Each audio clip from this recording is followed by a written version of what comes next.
News 24 Kannada ಚಾನೆಲ್ಗೆ ಸ್ವಾಗತ. ವಿಜಯಪುರ ಜಿಲ್ಲೆಯ ಚಬನೂರು ಗ್ರಾಮದ ಸಿದ್ಧಿಪುರುಷ ಶ್ರೀ ರಾಮಲಿಂಗೇಶ್ವರ ಮಠದ ಉದ್ಘಾಟನೆ ಹಾಗೂ ಕಲ್ಯಾಣ ಮಂಟಪ ಲೋಕಾರ್ಪಣೆ ಕಾರ್ಯಕ್ರಮ ಅದ್ದೂರಿಯಾಗಿ ಜರುಗಿತು. ನೂತನ ಶ್ರೀಮಠದ ಉದ್ಘಾಟನೆ ಹಾಗೂ ಕಲ್ಯಾಣ ಮಂಟಪ ಲೋಕಾರ್ಪಣೆ ಕಾರ್ಯಕ್ರಮವನ್ನು ಮಾಜಿ ಶಾಸಕ ಬಿಜೆಪಿ ರೈತ ಮೋರ್ಚಾ ರಾಜ್ಯಾಧ್ಯಕ್ಷ ಎಎಸ್ ಪಾಟೀಲ್ ನಡಹಳ್ಳಿ, ಮಾಜಿ ಶಾಸಕ ಸೋಮನಗೌಡ ಪಾಟೀಲ್ ಸಾಸ್ನೂರ್, ಕೆಪಿಸಿಸಿ ರಾಜ್ಯ ಪ್ರಧಾನ ಕಾರ್ಯದರ್ಶಿ ಅನುಗ್ರಹ ಕಣ್ಣಿನ ಆಸ್ಪತ್ರೆ ಮುಖ್ಯಸ್ಥರಾದ ಡಾಕ್ಟರ್ ಪ್ರಭುಗೌಡ ಲಿಂಗದಳ್ಳಿ ಅವರು ಸೇರಿದಂತೆ ಇತರರು ಸಸಿಗೆ ನೀರು ಹಾಕುವ ಮೂಲಕ ಕಾರ್ಯಕ್ರಮಕ್ಕೆ ಚಾಲನೆ ನೀಡಿದರು.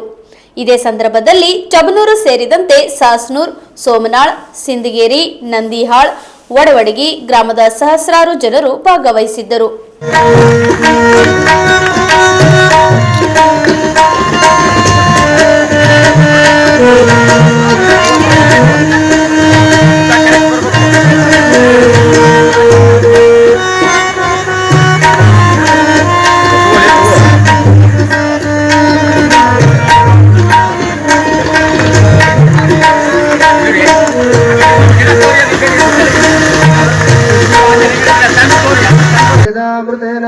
तस्मै ब्रह्मच ब्रह्माजायुकीर्ति प्रजां ददो सुप्रतिष्ठमस्तु आयुरारोग्यं दीर्घवायुः ಸಹ ಈ ಭಾಗದ ಜನರು ಕಂಡುಕೊಂಡಿದ್ದಾರೆ.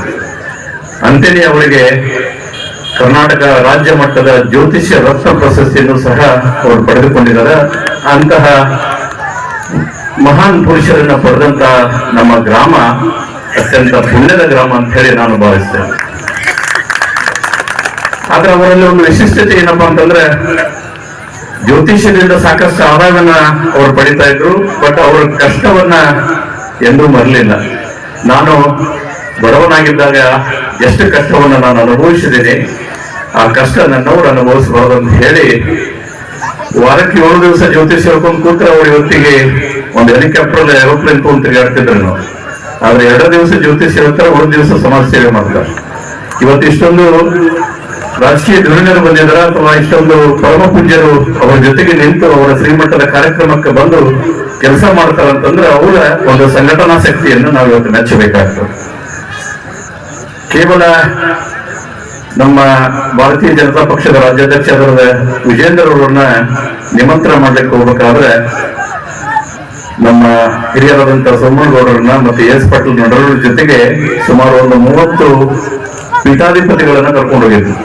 ಹಾಗೇನೆ ನಮ್ಮ MB ಪಾಟೀಲ್ರಿಗೆ ಆಹ್ವಾನ ಕೊಡ್ಲಿಕ್ಕೆ ಬಂದಾಗೂ ಸಹ ಅವರೊಂದು 30 ಪೀಠಾಧಿಪತಿಗಳನ್ನ ಕರ್ಕೊಂಡು ಬಂದಿದ್ರು. ಇದು ಏನ್ ತೋರಿಸ್ತದೆ ಅಂತಂದ್ರೆ ಅವರ ಒಡನಾಟ.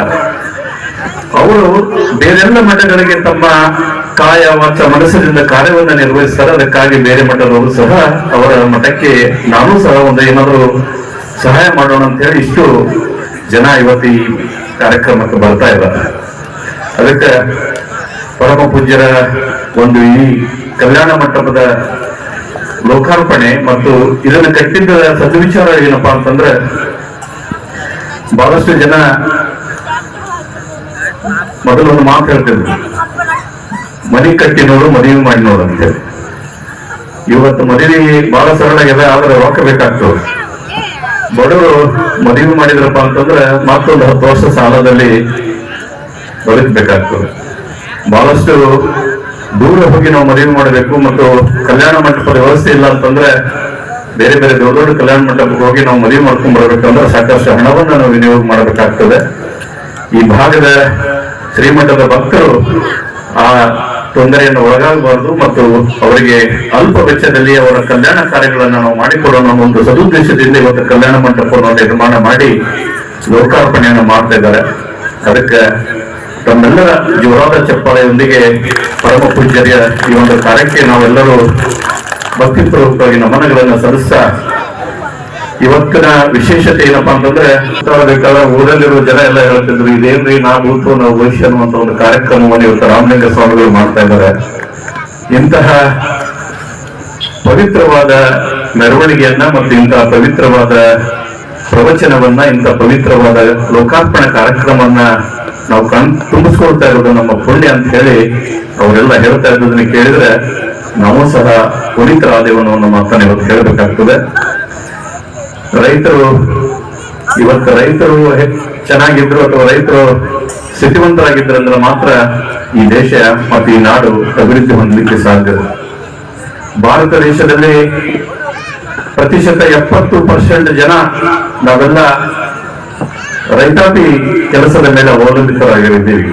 ಇದೀಗ ತಾನೇ ತಮ್ಮನ್ನೆಲ್ಲರನ್ನು ಉದ್ದೇಶಿಸಿ ಮಾಜಿ ಶಾಸಕರಾದಂತಹ ಸನ್ಮಾನ್ಯ ಶ್ರೀ ಎಸ್ ಪಾಟೀಲ್ ನಡಹಳ್ಳಿ ಅವರು ಬಹಳಷ್ಟು ವಿಷಯವನ್ನ ತಮಗೆ ಹೇಳಿಕೊಟ್ಟಿದ್ದಾರೆ.